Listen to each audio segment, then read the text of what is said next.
આખરે કેમ રાજકોટમાં વધી રહી છે ગુનાખોરી?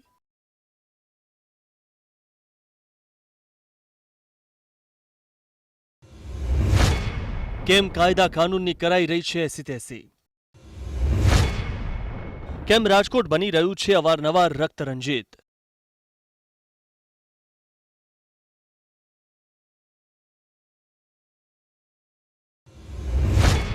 આખરે કેમ? આ સવાલનો જવાબ મેળવવો હાલ ઘણો જ મુશ્કેલ છે, કારણ કે એવા અનેક ખતરનાક વારદાતોના કિસ્સાઓ બહાર આવી ચૂક્યા છે કે જેના કારણે રાજકોટ શહેર લાઇમલાઇટમાં રહ્યું હોય. રોજબરોજ બનતી વારદાતોની કહાનીએ રાજકોટ પોલીસની કાર્યવાહી સામે સવાલો તો ઊભા કરી દીધા છે, પરંતુ કાનૂનની એસી તેસી કરનારાઓનો ચિતાર પણ આપી દીધો છે. 8 દિવસમાં 2 હત્યા, 8 દિવસમાં 2 ફાયરિંગની વારદાતો. રંગીલા રાજકોટ તરીકે ઓળખાતા શહેર પર રક્તરંજિતનું લાગેલું કલંક અનેક સવાલો ઊભા કરી રહ્યું છે કે આખરે રાજકોટ પોલીસ કરી શું રહી છે?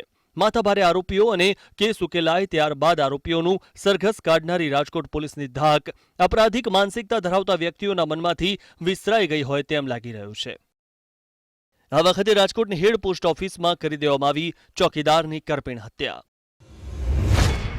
રૂમની અંદરથી મળી ચોકીદારની લાશ, ગળું કપાયેલી હાલતમાં મળી લાશ. ત્યારથી ઇન્વેસ્ટિગેશન ચાલુ છે. અત્યારે સીસીટીવીના ફૂટેજ જોવાથી એટલી ખબર પડી છે કે રાત્રે લગભગ 2:30 વાગે 2:30 એક આવ્યા છે ચોરી કરવાવાળા જે ઈસમો આવેલા છે એ લોકો રાત્રે 2:30 વાગે આવ્યા છે અને 2:30 વાગે આવતા હવે પહેલું કામ એણે એવું કર્યું છે કે ચોકીદારની રૂમમાં જઈ અને ચોકીદારનું મર્ડર કર્યું છે અને ત્યાર પછી એણે દરવાજા ખોલી અને રિક્ષા દ્વારા એનો સામાન લઈ આવ્યા છે, ઓલા ગેસના સિલિન્ડર ને એવું બધું. 900 મીટરના દાયરામાં પોલીસ વિભાગ. મહત્વની વાત એ છે કે જે સ્થળે પોસ્ટ ઓફિસ આવેલી છે તે સ્થળથી 900 મીટરના દાયરામાં 2 પોલીસ સ્ટેશન તેમજ 2 પોલીસ ચોકીઓ આવેલી છે. તો સાથોસાથ 900 મીટરના દાયરામાં પોલીસ કમિશનર કચેરી તેમજ સુપ્રિન્ટેન્ડન્ટ ઓફ પોલીસની કચેરી પણ આવેલી છે. તો આ સાથે કચેરીઓમાં ગણાતી મહત્વની એવી ક્રાઇમ બ્રાન્ચ તેમજ એસઓજી વિભાગ પણ સક્રિય છે. ત્યારે સવાલ એ ઊભો થાય છે કે 900 મીટરના દાયરામાં પોલીસ વિભાગની કચેરીઓ આવેલી હોવા છતાં બેખૌફ હુમલાખોરોએ કેવી રીતે પોસ્ટ ઓફિસમાં ઘૂસીને લૂંટ કરવાનો પ્રયાસ કર્યો? જાણવા મળ્યા મુજબ રાજકોટની હેડ પોસ્ટ ઓફિસની અંદર ચોકીદારી કરી રહેલા ચોકીદારની હત્યા બાદ ગેસ કટરની મદદથી પોસ્ટ ઓફિસની ટ્રેજરી લૂંટનો પ્રયાસ કરવામાં આવ્યો હતો.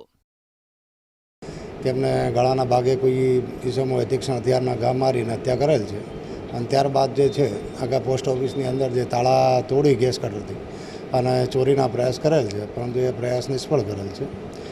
કારણમાં તો મેન જે રીતે અત્યારે સ્થળ નિરીક્ષણ અમે એ લોકો જે જોયું કે એ લોકોને ગમે તે કારણે આ લોકોની જે મેન સેફ હોય છે જનરલ પોસ્ટ ઓફિસની એ કંઈક ગેસ કટરથી કાપીને એમાંથી કંઈક નાણાં ટૂંકમાં લૂંટવાનો એ જ ઈરાદો હોઈ શકે. અત્યારે પ્રાથમિક તો એવું લાગે છે.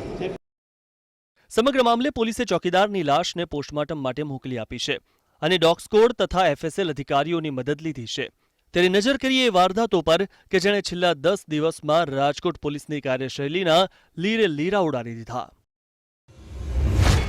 ક્યારે ઘટી વારદાતો? તારીખ 1 ઓગસ્ટ 2017. ઘટના ફાયરિંગથી આતંક, વિસ્તાર થોરાળા પોલીસ સ્ટેશન. તારીખ 3 ઓગસ્ટ 2017. ઘટના ફાયરિંગથી આતંક, વિસ્તાર ભક્તિનગર પોલીસ સ્ટેશન. તારીખ 3 ઓગસ્ટ 2017. ઘટના હત્યાનો બનાવ, વિસ્તાર ગાંધીગ્રામ પોલીસ સ્ટેશન.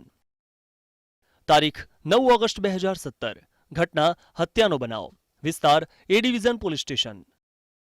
ટૂંકા ગાળામાં બનેલી વારદાતોએ કહેવાતી દબંગ પોલીસની ધાકને ગુનેગારોના મનમાંથી હાંકી કાઢી હોય તેમ લાગી રહ્યું છે. અંકિત પોપટ સાથે bureau report, ETV news, crime file, Rajkot.